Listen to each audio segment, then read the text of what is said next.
Ele é um homem negro que nasceu nos anos 60 em uma das cidades mais pobres e violentas dos Estados Unidos, aquela cidade que já teve a maior taxa de criminalidade do estado da Califórnia, em uma época que o racismo não era vedado e a segregação racial ainda era uma coisa diária. Todos os dias ele precisou lidar com um preconceito, a desigualdade social, drogas e gangues. E indo contra as estatísticas, ele conseguiu prosperar e se tornar um dos maiores artistas do mundo. Esse é o Dr. Dre, um gênio da música e dos negócios. Um rapper e produtor que criou um império de bilhões de dólares, revelou novas lendas do hip hop e mudou a indústria da música. E hoje nós vamos contar a história completa dele para vocês. Se você curte esse tipo de conteúdo, já fortaleça nosso trampo deixando o like nesse vídeo e se inscrevendo em nosso canal. E também aproveite para ativar o sino. Nós pedimos que você faça todas essas 3 coisas porque além de ajudar a gente a produzir mais vídeos sobre a história de rappers, você é avisado sempre que a gente postar vídeos novos, então nos fortaleçam aí.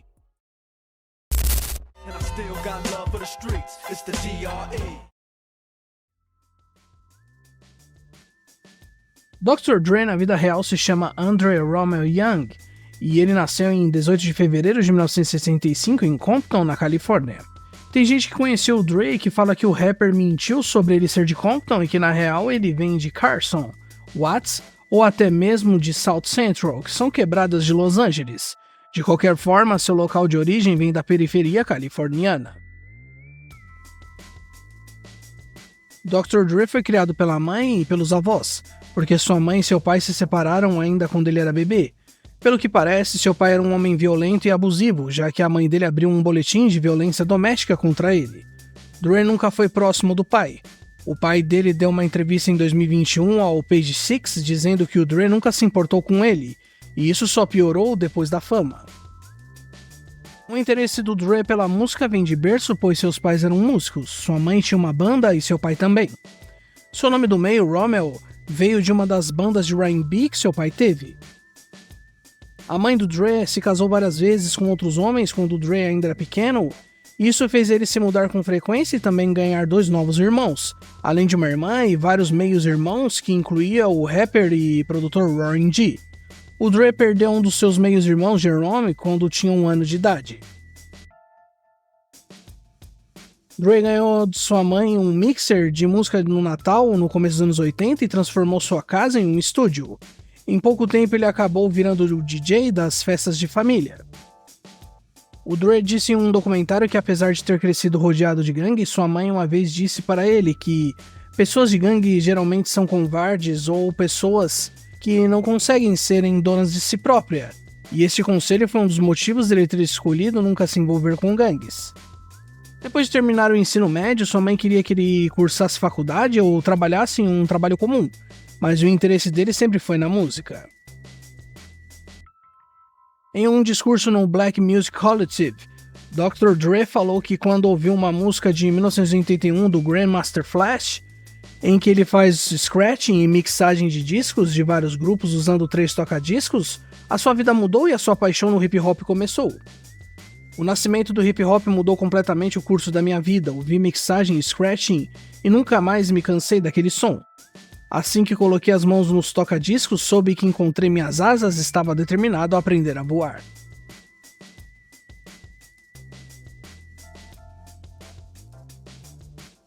Em 1983, ele conseguiu entrar num grupo chamado World Class Wrecking Crew, que era um grupo de eletro que se apresentava em boates de Los Angeles. Seu nome no grupo era Dr. J, uma homenagem ao astro do basquete e seu jogador favorito, Julius Erving.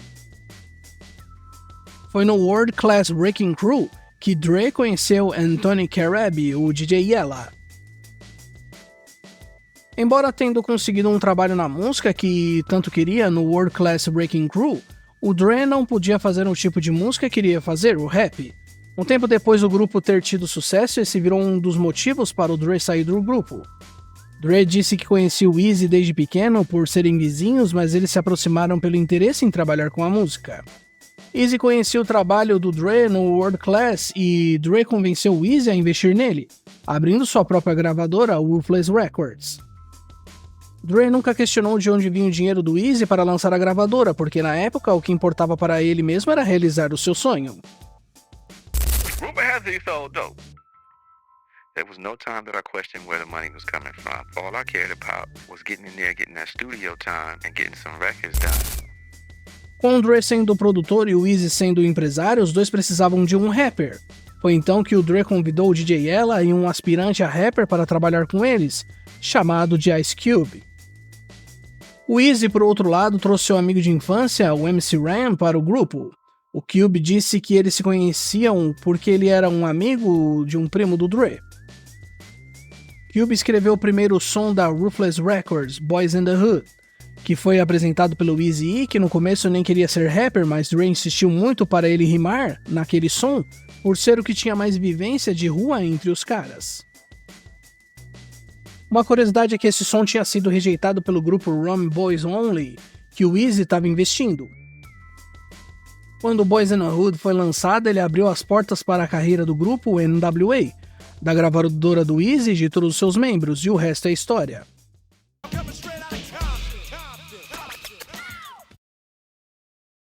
O Dre foi o principal produtor de tudo que a Ruthless Records estava fazendo de 1987 até 1991. Isso inclui os trabalhos do NWA, os trabalhos solos do Eazy e de vários outros artistas da gravadora como TDOC. No auge do NWA, o Dr. Dre passou por um momento muito difícil da sua vida, que foi a morte de seu irmão Tyree, que foi morto na quebrada depois de uma briga. Foi muito dito em vários artigos sobre o rapper que a morte de seu irmão afetou muito o Dr. Dre e foi um dos motivos pelo qual ele passou a beber com mais frequência na época. Dre prestou uma homenagem ao seu irmão em suas músicas como a faixa The Message.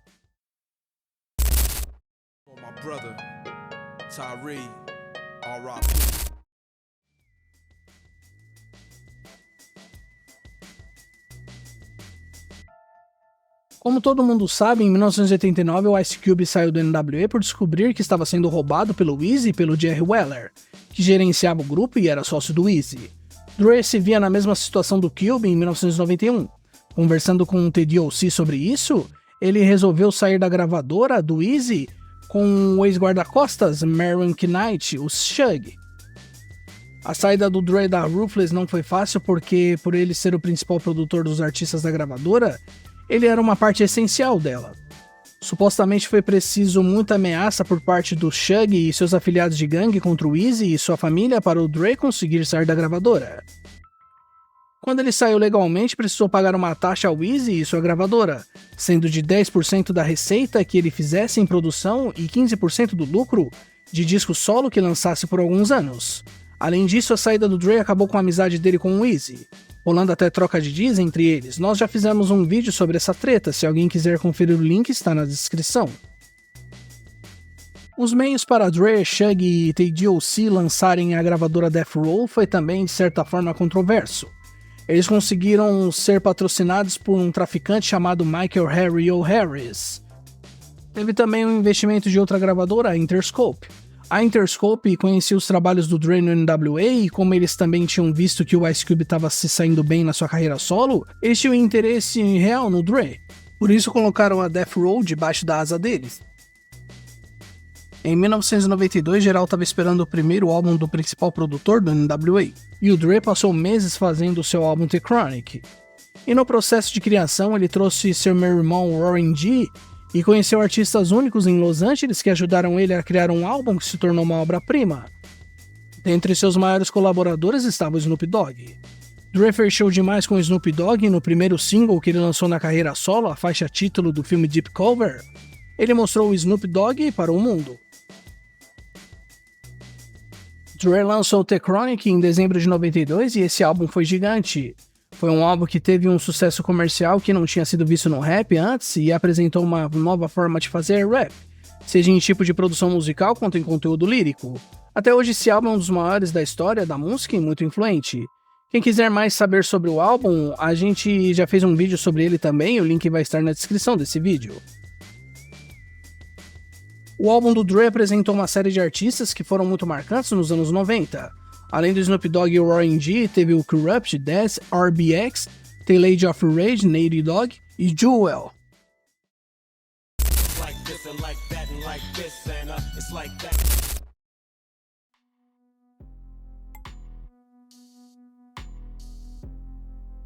No começo de 1992, o Dr. Dre se envolveu em uma confusão no hotel de Nova Orleans, que terminou com ele sendo preso por agressão agravada de 2 homens. Ele pagou a fiança e respondeu em liberdade.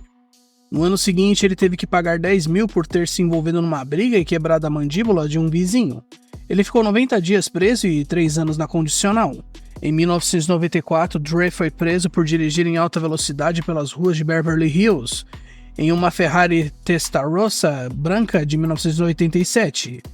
Quando ele foi preso, seu nível de álcool no sangue era 2 vezes o limite legal na Califórnia. Na era da Death Row, o Dre estava namorando a cantora Michelle, que ele conheceu no World Class Wrecking Crew. A Michelle esteve com ele e foi produzida por ele tanto na Ruthless quanto na Death Row. Ela é a Jewel, e suas belas vozes estiveram por trás de alguns dos refrões mais lembrados dos artistas dessas gravadoras.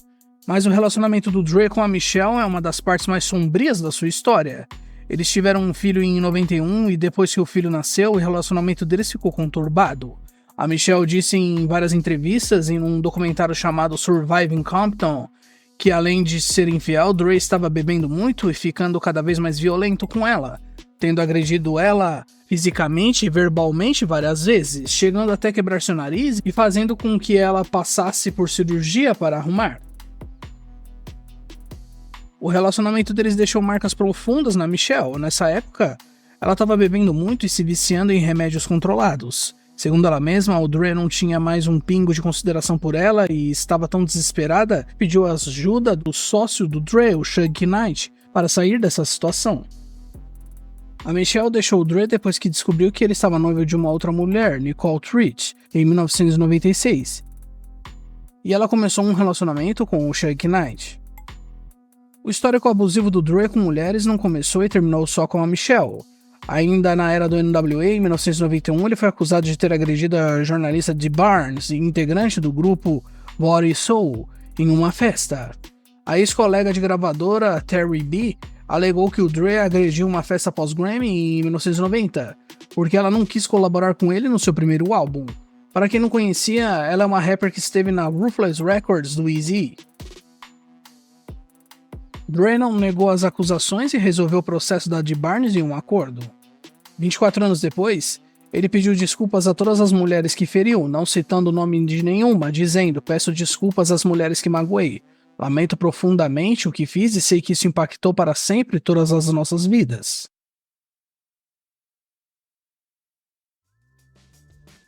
O Dre produziu e esteve por trás de quase tudo que a Death Row Records lançou de 92 até o começo de 96.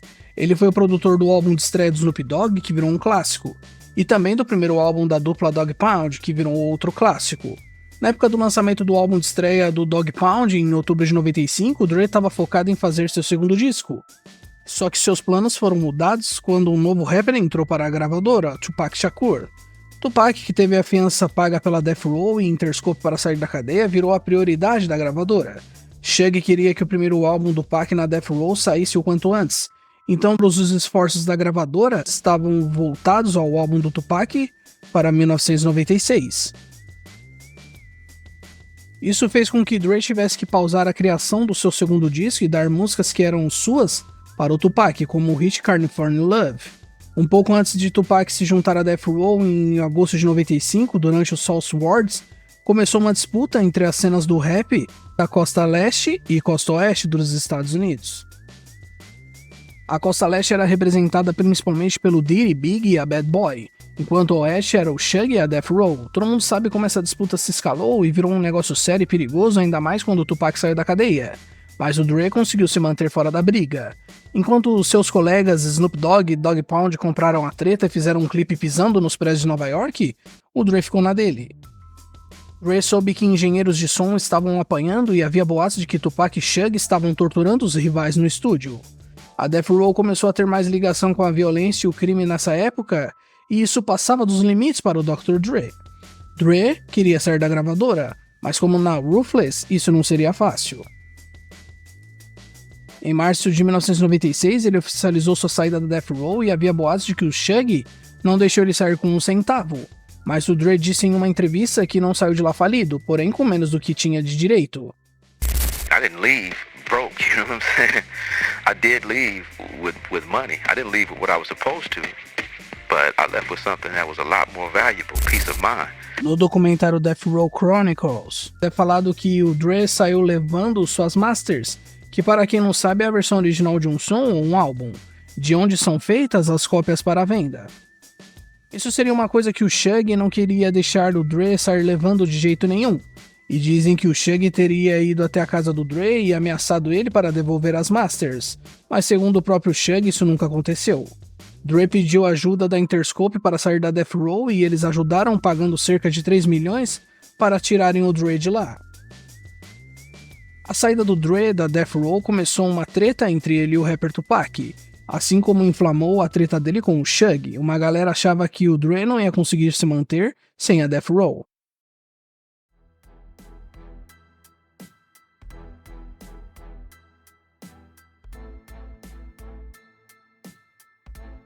Naquele momento, o Dr. Dre arriscou algo que poderia ser bom ou ruim para ele. Dre embarcou em ter sua própria gravadora para não ter mais dor de cabeça igual teve na Death Row. Dre lançou a lendária Aftermath Entertainment, contando com o apoio da Interscope Records.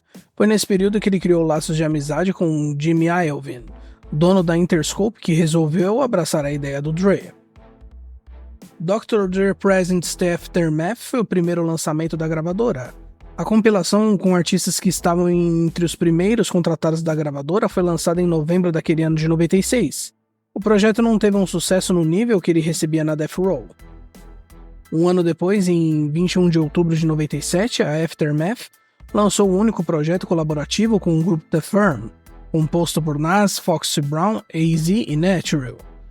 Apesar do álbum estar com a produção e participações especiais do próprio Dr. Dre, estreando no topo da Billboard 200 e sendo certificado como platina, vendeu abaixo das expectativas comerciais da gravadora. O grupo foi posteriormente retirado da Aftermath e também dissolvido. Depois do fim do The Firm, Dre precisou encontrar um talento que conseguisse colocar sua gravadora em evidência e levasse ela ao topo.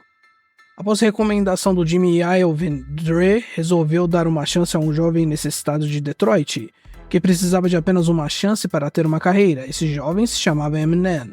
M ingressou na gravadora em 1998.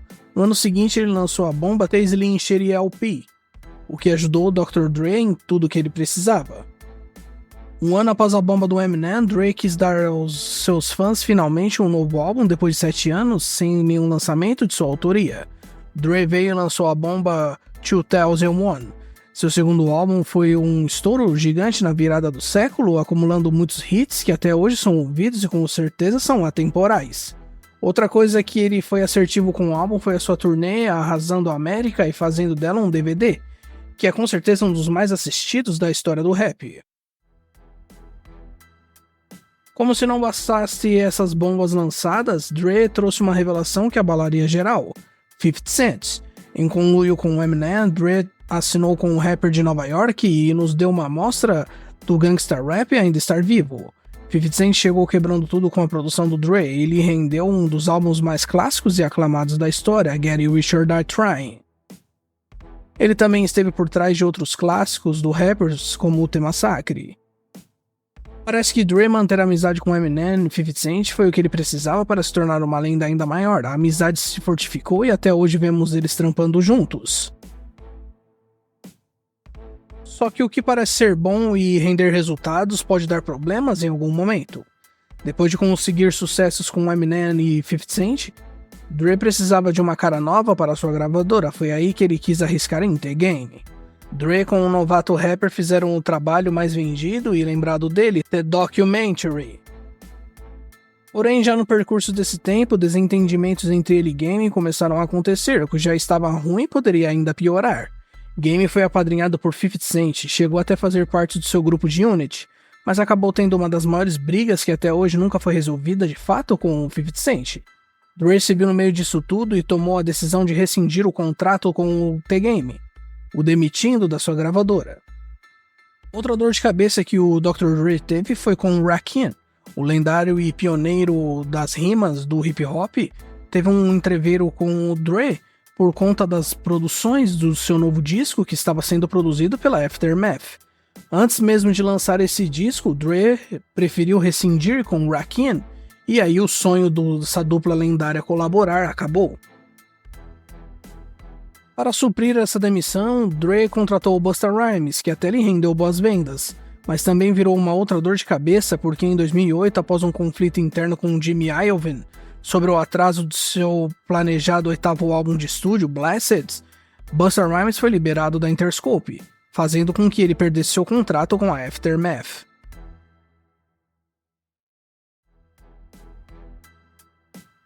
Depois do álbum 2001, lançado em 1999, o Dr. Dre passou mais de uma década inteira sem lançar um álbum e ficou trabalhando em projetos que não foram lançados, como um álbum com o Snoop Dogg, um álbum com o Ice Cube e com os membros do NWA, além de um álbum com o produtor Timbaland.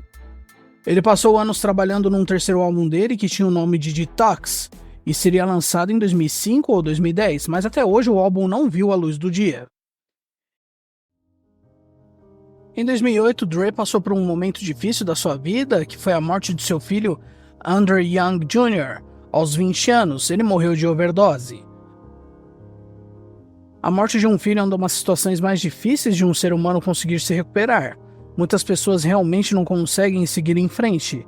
A dor que o Dre sentia nesse momento da sua vida afetou também o seu trabalho e pode ter sido um fator para ele não ter conseguido continuar fazendo o álbum Detox.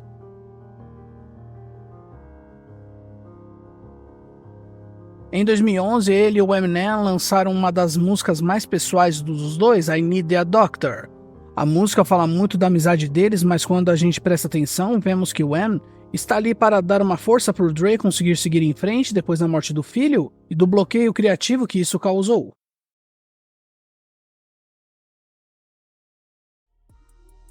Em 2011, Dre apadrinhou um novo rapper vindo da West Coast que acabou se tornando um dos maiores da atualidade, o Kendrick Lamar. Dre quis levar o Kendrick para sua gravadora depois de ouvir a música Ignorance is Bliss.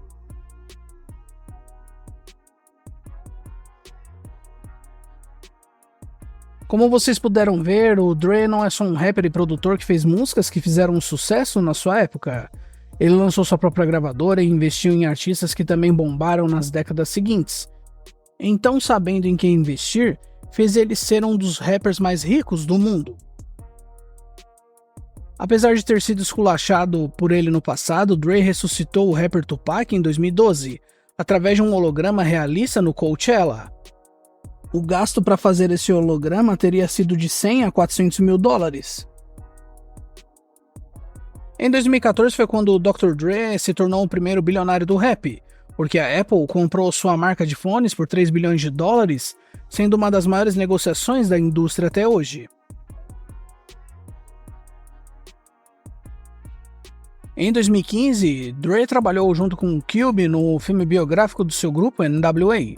O filme teve muitas polêmicas nos bastidores, mas um enorme sucesso, fazendo 200 milhões de dólares de bilheteria. Em 2015 também foi o ano que finalmente o Dre lançou seu terceiro álbum, depois de quase 2 décadas. O álbum chamado de Compton veio como uma trilha sonora para o filme do NWA e recebeu a aclamação dos críticos. O Dre falou na época que esse álbum não é o antigo Detox, ou seja, esse Detox até hoje é um mistério para todos os fãs.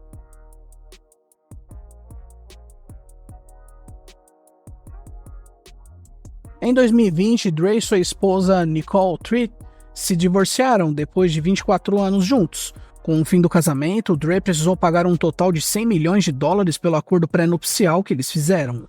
Nicole também acusou o rapper de ter sido abusivo com ela durante esses 24 anos de casamento, citando até um episódio que ele ameaçou ela com uma arma. O Dre sempre negou essas acusações e falou que se ele tivesse agido dessa forma com a Nicole, teria boletim ou provas contra ele. Em 2021, o rapper foi internado às pressas depois de sofrer um aneurisma cerebral e 3 derrames. Ele passou 10 dias em um hospital de Los Angeles. Em junho de 2021, Dre disse em uma entrevista ao Los Angeles Times que suspeitou que o aneurisma cerebral foi causado por sua pressão arterial. Desde então, ele está focado em cuidar da saúde.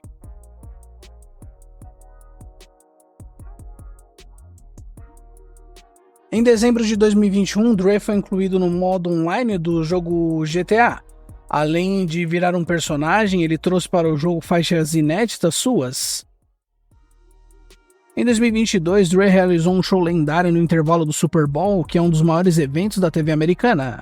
Ele trouxe com ele o Eminem, o Snoop Dogg, Mary J. Blige e o Kendrick Lamar. O show deles foi muito aclamado. Em março deste ano, ele finalmente recebeu sua estrela na calçada da fama de Hollywood. Na cerimônia, ele foi acompanhado por 50 Cent, Eminem e Snoop Dogg. Em junho foi lançado o álbum Casablanca, produzido pelo Dr. Dre para a cantora de R&B Marsha Ambrosius. Recentemente, o Dr. Dre participou do show lendário de Kendrick Lamar em Los Angeles, que causou um alvoroço enorme na cena por causa da treta de Kendrick e Drake. Dre continua produzindo, ele fez várias produções para o novo álbum do Eminem, The Death of Slim Shady, destaque para suas produções em Lucifer e Guilty Conscience 2. Mas parece que ele não irá parar por aí. Recentemente, ele e o Snoop Dogg estão fazendo um álbum conjunto que se chama Missionary. O Snoop confirmou o projeto ano passado, porém até o momento nada foi lançado. Para quem não sabe, o Dre também é ator. Ele fez alguns filmes na carreira, como até As Últimas Consequências, de 1996, e Confusões no Lava Jato com Snoop Dogg em 2001, e também O Dia de Treinamento em 2005. Apesar de ter vendido sua marca Beats by Dre para a Apple em 2014, ele trabalhou por anos com a marca, que até hoje é considerada uma das melhores marcas de fone de ouvido. Em 2013, o Dre e o Jimmy Iovine doaram $70 milhões para a Universidade do Sul da Califórnia e criaram um curso voltado a artes na faculdade. Em junho de 2022, foi aberto, com a ajuda de $10 milhões do Dre, um centro de artes cênicas em Compton. Então essa é a história do Dr. Dre, que, como pudemos ver, é de um lado marcado por superação, inovação, sucesso e busca por perfeição, principalmente quando a gente fala sobre como sua música e arte mudou a indústria. Só que do outro lado, a sua história também se mostra cheia de polêmicas, com atitudes deploráveis vinda do rapper como pessoa. Além de fortalecerem nosso trampo no YouTube, nos siga no Instagram para receber o melhor conteúdo sobre hip hop que tem na plataforma.